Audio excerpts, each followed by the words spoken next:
Hello everybody, my name is Lictor24, welcome back to the channel, and for once this week guys, I like to think I'm pretty much on the ball, as opposed to nowhere near the ball because I've been very ill, again, like all the rest of this week. Now, a new teaser for Shadowspear has dropped within the last couple of hours on the GW Warhammer community site, and it's definitely Primaris focused rather than Chaos focused, because we know in this box set we're getting new Primaris and new Black Legion Chaos Space Marines. And this one is more focused on the strike force of the, I believe, Ultramarines. From the pictures it looks like Ultramarines that are going in to oppose the Chaos forces.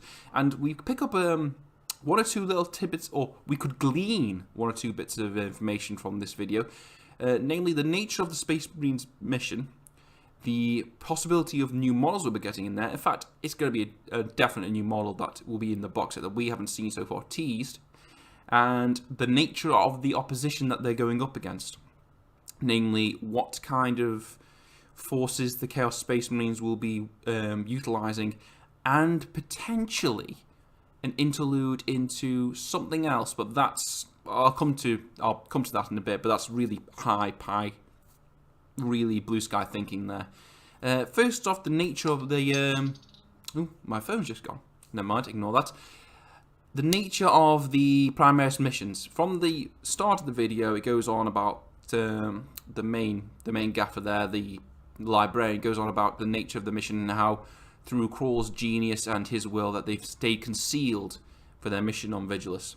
Now, this could allude to two things. The genius of Crawl, perhaps they're getting some new kind of tech built into their suits, or their armor rather, some kind of cloaking or concealment tech, making them harder to hit or harder to spot, kind of thing.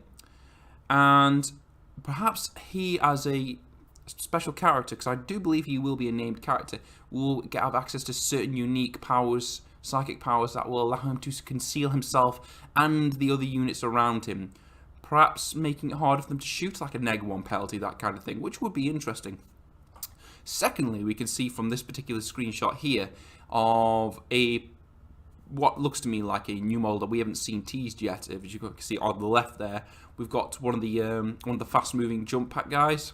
I forget the name at the moment, but he's wielding what looks to be like a huge great autocannon, or autocannon variant. It does not look like a las cannon at all. The belt-fed ammunition there kind of leads me to believe that's some kind of maybe auto bolter cannon or something like that. But if that is true, then it looks like Primaris are going to be having access to a fast-moving heavy weapons guy, maybe to upgrade their, I want to say intercessors.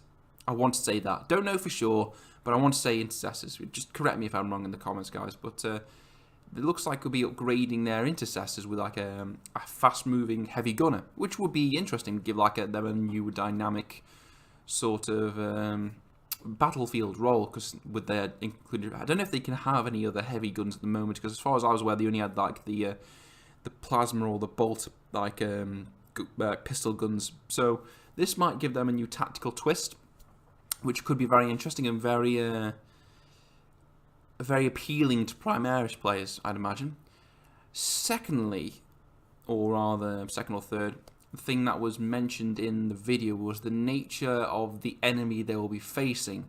It goes on to speak about how the Forge, Nemdegast, I believe I'm pronouncing that right, is been corrupted, or they allude it to being corrupted, how it's producing abominations, which would tie in nicely with the demonic rumor engine pictures we were discussing in the other previous video that have been released this week.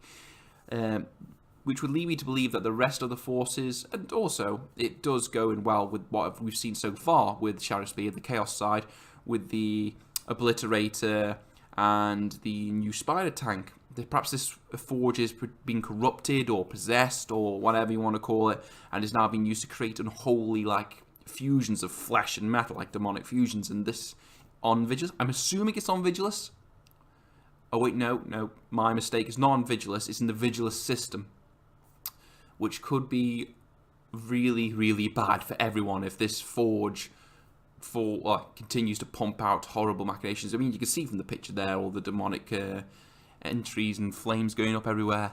It's It's bad. It looks like these Space Marines are here just to try and shut this place down before it can start pumping out unholy creations.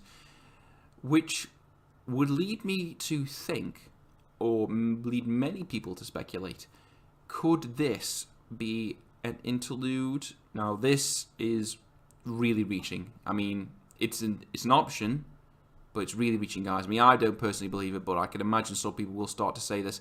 An interlude to Dark Mechanicus, because of the nature of the box set, all the dark things, like all the weird demon engines that might be created that we might not have seen yet. Because we've only seen the spider tank. There might be others. There might be whole other weird demon engines, which could suggest a Dark Mechanicus involvement, or perhaps a Dark Mechanicus supplement to the Chaos Space Marine Codex, which would be interesting, and I know a lot of people would be very, very happy with that. But, yeah, we'll have to wait and see, guys. It's definitely going to be very interesting to watch this storyline develop. What kind of players Chaos and Primaris are going to bring to the table. I'm more interested in Chaos than Primaris, but that's just my personal taste, to be honest with you. But I'm awaiting this with with bated breath and quite keen to see what happens next. And obviously, we all know Abaddon's coming, so it's all about to go down around Vigilus. It's all about to kick off. Even more than it already has done somehow, but that's just the nature of the 40k universe. If it's not switched to 11 constantly, then someone's not doing their job right. What else?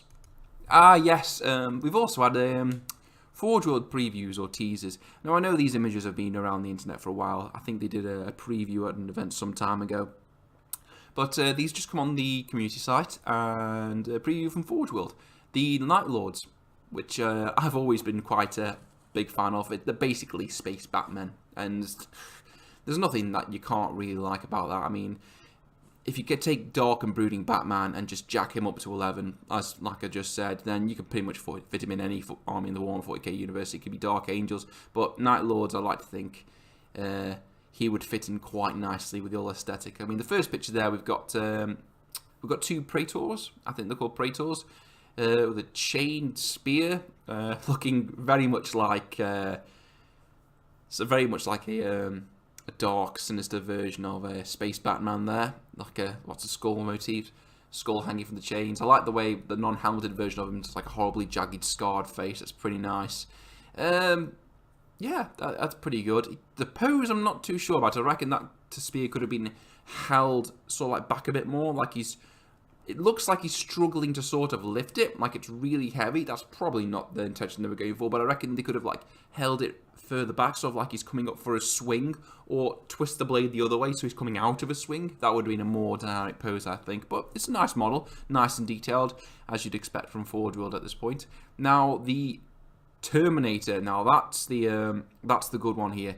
You can see a hell of a lot of detail on that huge chain axe he's got. I believe that back end of it there, that's where the little sickle claw is. Also, the non-helmeted version is really good. The cybernetic is like built into his face. I always love seeing the paint jobs on these that the professionals do from Forgeworld because they look really good. Yeah, that's a really great model. I can see a lot of people would be getting that just for the conversion purposes alone to go in the Night Lords 40k force. But absolutely brilliant. And then we've got the Leviathan Dreadnought for Night Lords.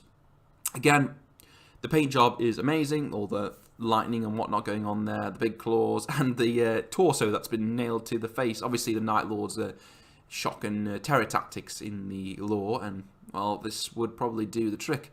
It looks really, really, really good. Again, as the stuff you'd come to expect from Forgeworld and their kits. But, yeah, that's pretty much it for today, guys. Well, I say that, I don't know what else is going to drop. I mean, it's only 1:30 on Friday, so more stuff could drop, you never know. But be assured that if anything else occurs, I will let you know. Thanks for watching, guys, and I'll see you next time.